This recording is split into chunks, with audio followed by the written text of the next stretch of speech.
एक मुलाकात ऐसी शख्सियतों के साथ जिन्होंने दिया है अपने जीवन को एक नया मुकाम।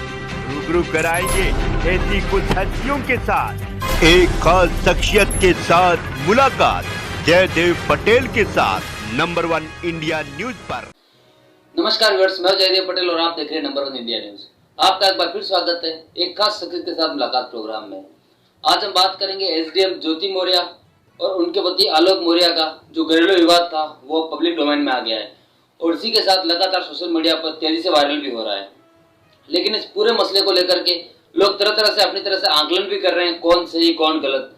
लेकिन इस सारे मामले को देखते हुए कई इनके वकील एपी सिंह इस पूरे मामले में बीच में इंटरफेयर कर रहे हैं, उन्होंने इंटरव्यू की है। इसी पर ज्यादा बात करने के लिए हमारे साथ खास हमारे सुप्रीम कोर्ट के वरिष्ठ वकील doctor AP Singh. Doctor AP Singh ji, आपका बहुत बहुत स्वागत आज के हमारे प्रोग्राम में। नमस्कार नमस्कार। डॉक्टर एपी सिंह जी, आपसे मेरा पहला सवाल है कि एसडीएम ज्योति मौर्य और उनके पति आलोक मौर्य का जो घरेलू विवाद था उसमें बीच में आपको कूदने की जरूरत क्यों पड़ी? नहीं, हमें जरूरत नहीं पड़ती। हमारे पास लोग आते हैं, दौड़ के आते हैं, हमारे ऑफिस पे माथा रगड़ते हैं, टाइम लेते हैं, कई कई घंटे इंतजार करते हैं और मिलते हैं। लेकिन मैं एक देश का नागरिक होने के नाते अपनी ड्यूटी समझता हूँ, फर्ज समझता हूँ, कर्तव्य समझता हूँ कि मैं उनके लिए कानूनी सहायता दे सकूं, क्योंकि मैं जीवन में इस बार जो ये जीवन मिला है इसमें सुप्रीम कोर्ट का बड़ा वकील भगवान ने मुझे बनाया, मेरे माता पिता का आशीर्वाद। और ये जीवन में जो अवसर मिलता है व्यक्ति को, जैसे आप इतने बड़े न्यूज चैनल के क्राइम के बहुत अच्छे रिपोर्टर इस जीवन में हैं, अगले जीवन का कोई भरोसा नहीं आपको। अगले जीवन में आप क्या होंगे, हम क्या होंगे, ज्योति मौर्य क्या होंगी, उनके पति क्या होंगे। इस जीवन की जिम्मेदारी है कि अगर कहीं कुछ गलत हो रहा है तो आप चुपचाप सहते रहें और समय पर ना बोलें। जहां पर आपको बोलने की जरूरत थी और आप समय पर ना बोले तो भी इतिहास आपको माफ नहीं करेगा। इतिहास चलता रहता है, इतिहास जीवंत है, ज्वलंत है, जागृत है।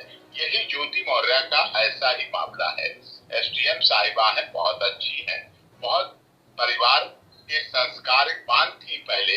तभी उन्होंने कहा जब वो एग्जाम देकर आई, पास होके आई, तो कि गांव की बड़ी मेहनत रही, परिवार वाले लोगों को, पति का बहुत बहुत धन्यवाद, सबका उन्होंने बहुत बहुत धन्यवाद व्यक्त किया और बड़ा आदर और सम्मान दिया।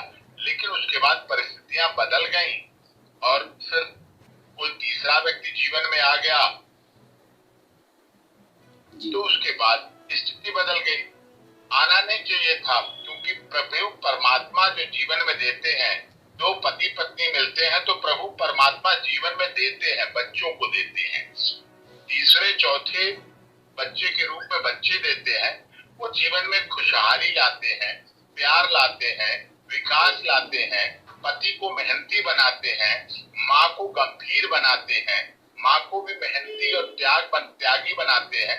फिर पति पत्नी का रिश्ता चलता है, बच्चों के लिए चलता है। यहाँ भगवान ने दो जुड़वा बेटियां दी, इन जोड़े को अच्छे माता पिता दिए, लेकिन उसके बाद ऐ इश्क तेरे अंजाम पे रोना आया और ये दुखद रहा।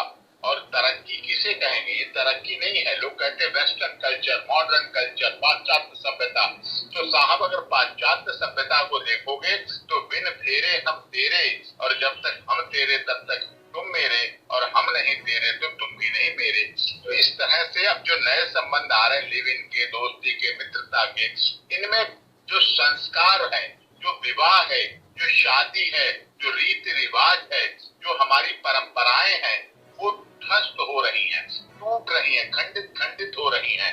आज लिव इन रिलेशन बढ़ रहा है, लव डे, किस day, Valentine day, hug day बढ़ रहा है, मोबाइल का दुरुपयोग बढ़ रहा है।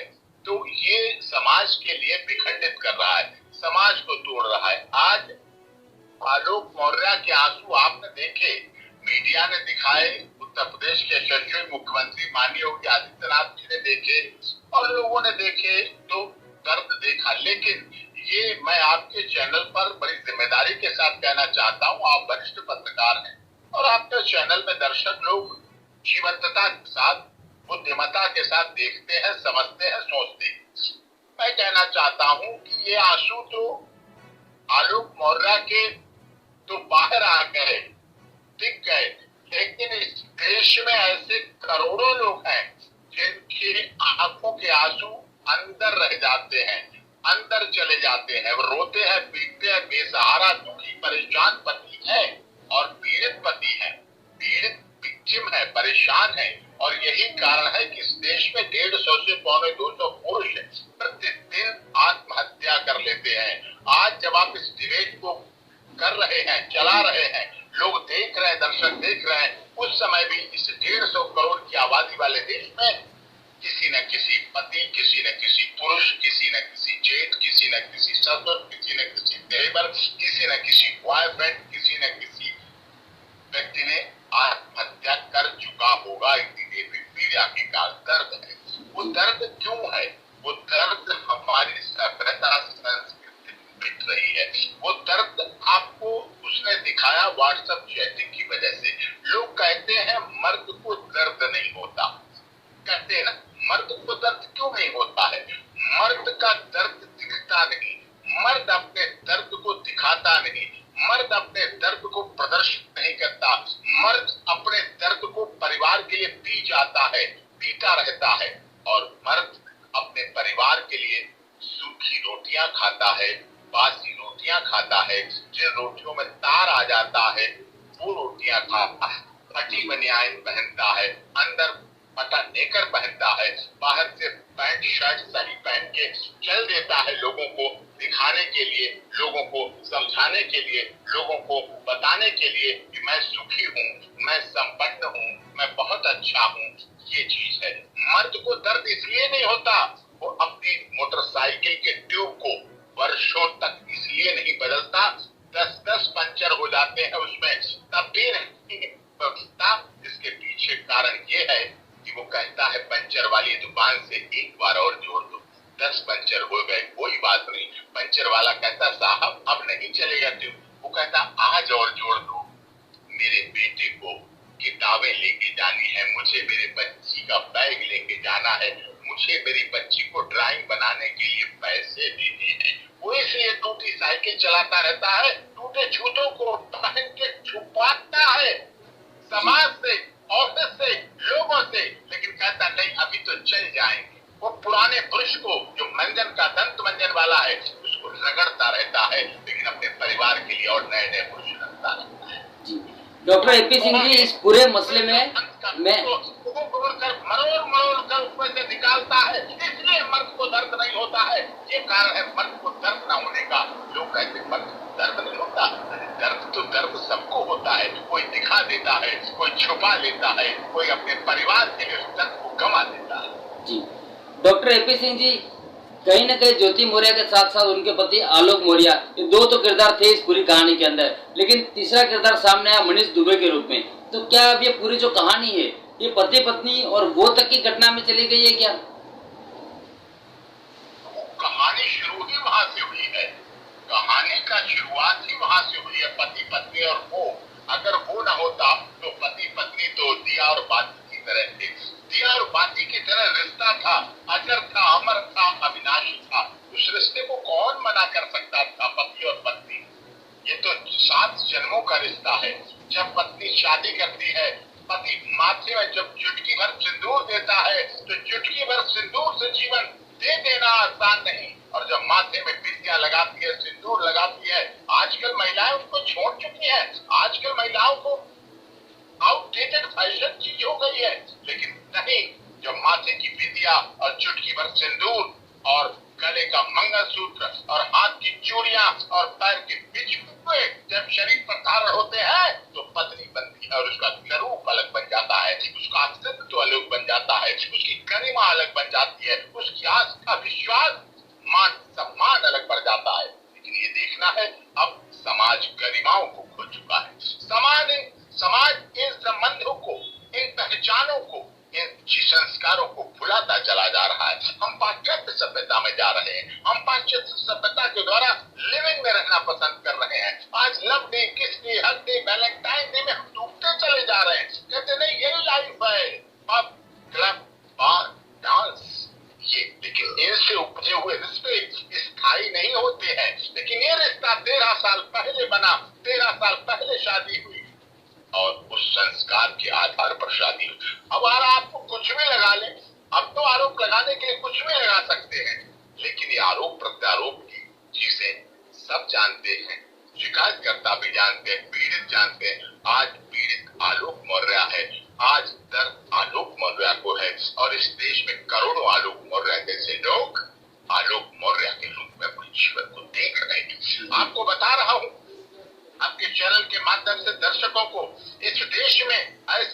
देश के महामहिम राष्ट्रपति, प्रधानमंत्री, मुख्यमंत्री, केंद्रीय मंत्री, राज्य सरकारों के मंत्री, सांसद, विधायक, न्यायाधीश, व्यापारी, नेता, अभिनेता हुए जिनकी धर्म पत्नियां कम पढ़ी लिखी थी, जिनकी धर्म पत्नियां अशिक्षित की तरह थी, लेकिन उन सबने अपनी धर्म पत्नियों को रानी बना के रखा।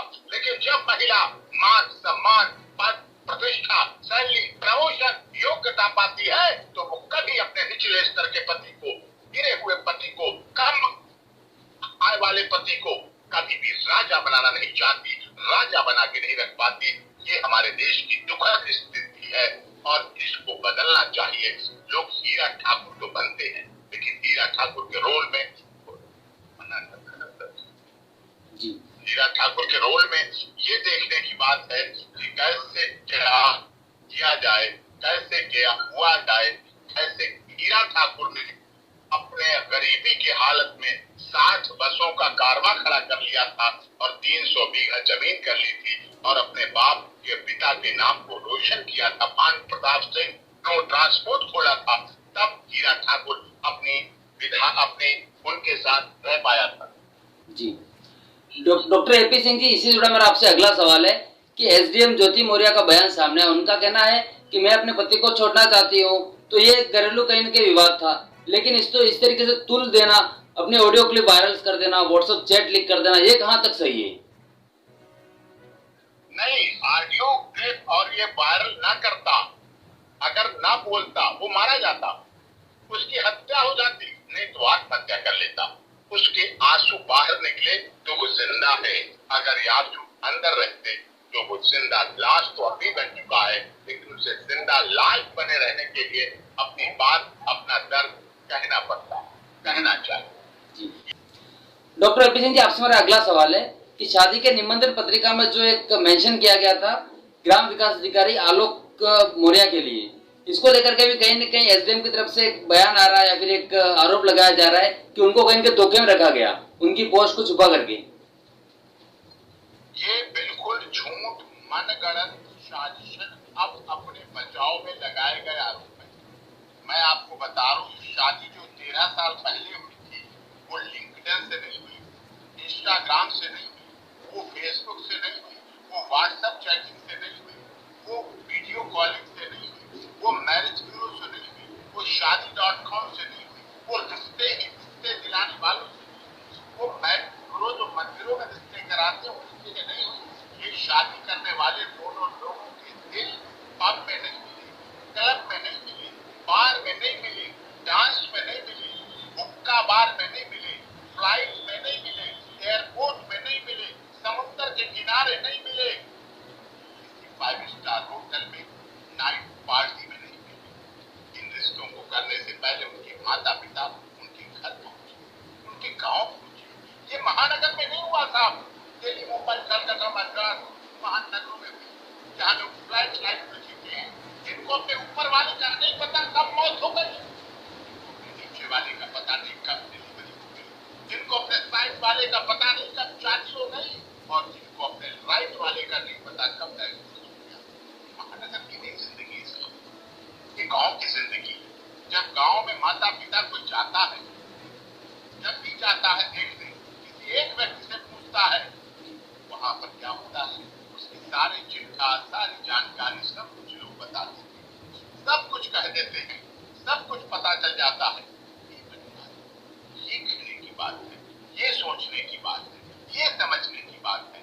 अब इस तरह से आरोप प्रत्यारोप लगाकर फिर एक बार इस मांग को बढ़ा दिया उन्होंने, कहते कि आज भी पीड़ित पुरुष है, आज भी परेशान पुरुष है, और आज भी महिला आयोग, महिला हेल्पलाइन, महिला मंत्रालय, महिला हेल्प डेस्क, महिला थाना, महिला फास्ट ट्रैक कोर्ट, महिला स्पेशल फास्ट ट्रैक कोर्ट, महिला मोबाइल गाड़ियां बैन, आज दुरुपयोग उनका हो रहा है। और इस दुरुपयोग से बचने के लिए हमें, आपको, इस देश की आधी आबादी को दुख के साथ कहना पड़ रहा है, इस देश के पॉलिटिकल एजेंडे बनते हैं, इलेक्शन मैनिफेस्टो बनते हैं राजनीतिक दलों की, लेकिन किसी भी राजनीतिक दल के किसी इलेक्शन मैनिफेस्टो में पुरुष उनके एजेंडे में नहीं होता है। पुरुष की सुरक्षा, पुरुष की बात, पुरुष के अधिकार, पुरुष की रक्षा, पुरुष का संरक्षण पॉलिटिकल पार्टी के मैनिफेस्टो में स्पीच की। इसीलिए मांग उठ रही है आज कि फिर जरूरत है महिला आयोग की तरह पुरुष आयोग की,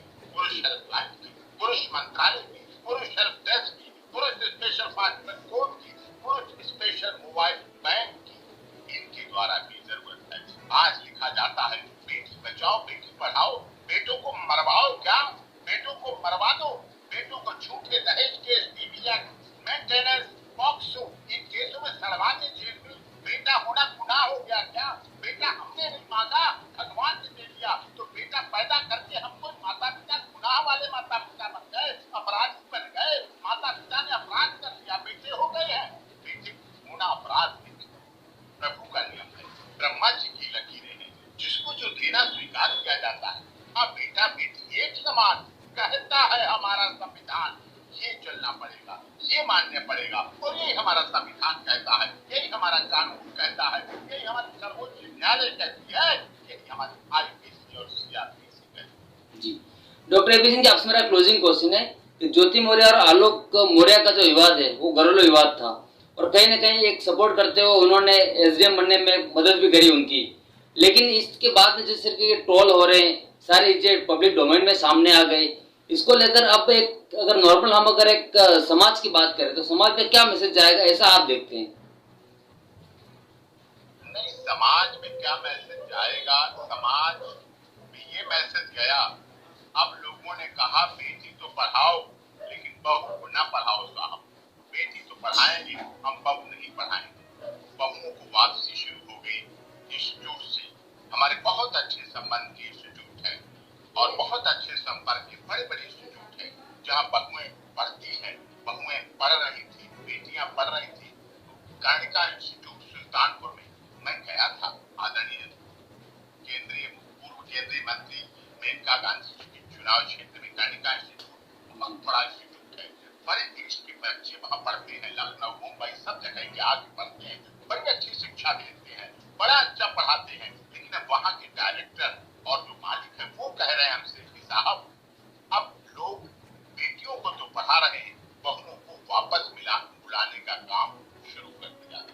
ये विषय गंभीर है और ये विषय बड़ी चर्चा का विषय हो गया है, इसलिए हमें सोचना पड़ेगा, इसलिए हमें समझना पड़ेगा कि ये जो विषय हो रहा है ये इस पर देखना पड़ेगा, ऐसा क्यों हो रहा है। एक कर्णिका इंस्टीट्यूट सुल्तानपुर की बात नहीं है, कर्णिका इंस्टीट्यूट की बहुत ब्रांच है और भी बड़े शिक्षण संस्थान जो IAS PCS बनाते हैं, उनका नजरिया था, उन्हें नहीं मतलब था बहू पढ़ रही, बेटी पढ़ रही, बेटा पढ़ रहा, नाती पढ़ रहा, पिता पढ़ रहा, रिश्ते समाज में ये तो सब छात्र थे, छात्राएं थी, बच्चे थे। लेकिन अब वहाँ का जो सिस्टम खराब हो रहा है, लोगों में भावना बढ़ रही है, इससे लोगों में अलग तरह की बात पैदा हो रही है। जी डॉक्टर एपी सिंह जी, आपने हमारे लिए समय निकाला, उसके लिए आपको बहुत धन्यवाद।